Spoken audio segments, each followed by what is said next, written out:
Hello, everyone. I am Ali Hassan, and today I'm going to give you my presentation for the proposal to add more action and interactive game to Lumosity's roster.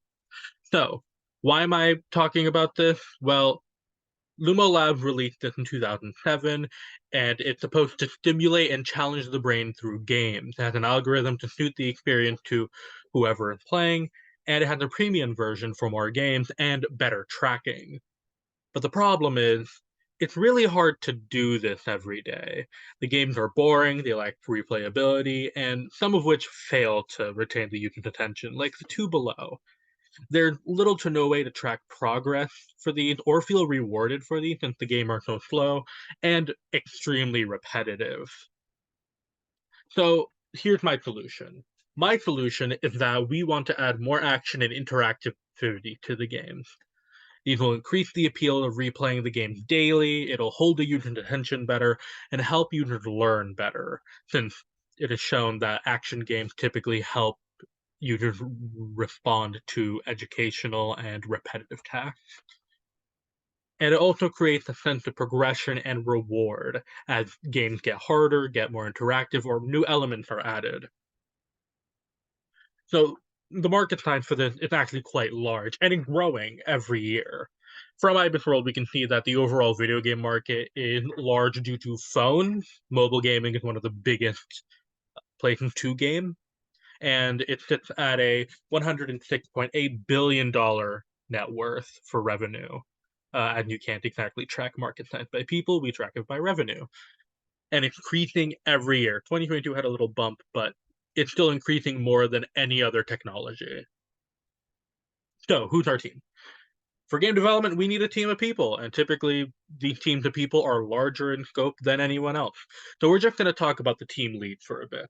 Jonathan Kiefer worked at Lumosity as a senior game designer, using neurological data to create emotion-based games, the games that track your neurological signals and help you learn. That's what Jonathan Kiefer is good at. And Jeremy Lee works at Tencent, works on very popular, long-lasting MMO League of Legends. Very addicting game, games that people play a long time, has a very big esports scene, generates a lot of revenue. Plus, the games are more action-based. It really helps make Lumosity's neurological games with action games cohesive. Game design is difficult. We're going to have a very long schedule to make a bunch of micro games that fulfill both the action quota and the neurological quota. So we're going to have the leads do what they do best. Jonathan's mostly going to be doing a lot of the planning, pre-production, beta, and post-production, as they work at uni.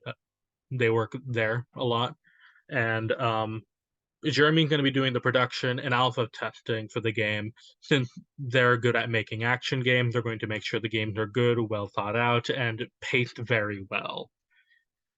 So this is just a normal game design curve of planning, production, testing, post-production, but the leads change based on what they're good at and what they're meant to do. It's going to be a 30-week schedule, about half a year. And, well, how are we going to divvy up the cost? Well, as I said, these are team leads. These are not the only people working on the games. Typically, when it comes to games, when it comes to most things, really, you have a team of people. Jonathan Kiefer has a team of around 15 people for this, while Jeremy Lee has a team of around 40 from Tencent. And game programmers are paid around 75K per year, and high-end PCs for people working at Lumosity is around 1.5K per person, including maintenance, and databases to hold a lot of information and hold user data for testing and whatnot. Estimate around 200K. We are going to overestimate a little bit with our budget since we need to take into account possible issues, bugs, and anything that really happens. So even though our total spend that is 2.4K, we're going to be giving them around 2.6, 2.7 million. Sorry. But in conclusion, Lumosity games are a bit boring. Action games are better. We need to pull the original audience and the gamer audience together, and since it's convenient on phones, we may as well have the biggest market of the gamers enjoy our games while still getting something out of it, which is Lumosity's main goal. So, here are references, and thank you for listening and watching.